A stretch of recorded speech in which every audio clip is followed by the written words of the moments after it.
Welcome back to Homestar Inspections. This is Toby. I am in a crawl space here in South Florida and wanted to show you some things I found.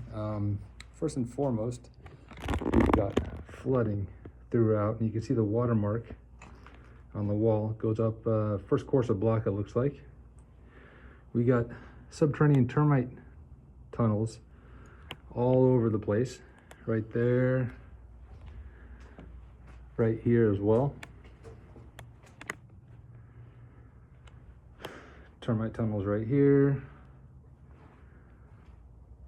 up that pillar right there.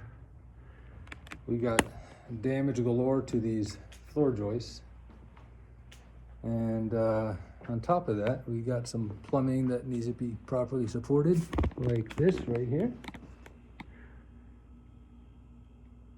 and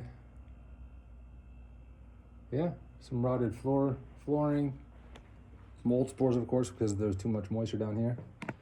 Some more mud tunnels here. And then smudge marks from rodents. Having a field day down here.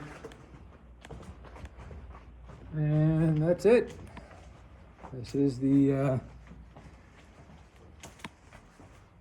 here. Some more tubing from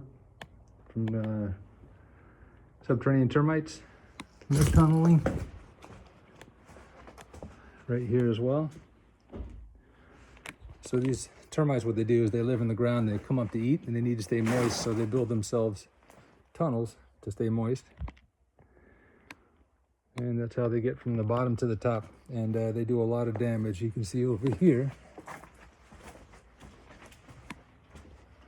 This is the result of them chewing on wood for too long. So definitely crawl spaces always need to be inspected. If there's no access, gain access to it, because this is where you're going to find structural issues, you're going to find electrical issues and plumbing issues. And if you can't get into it, buyer beware.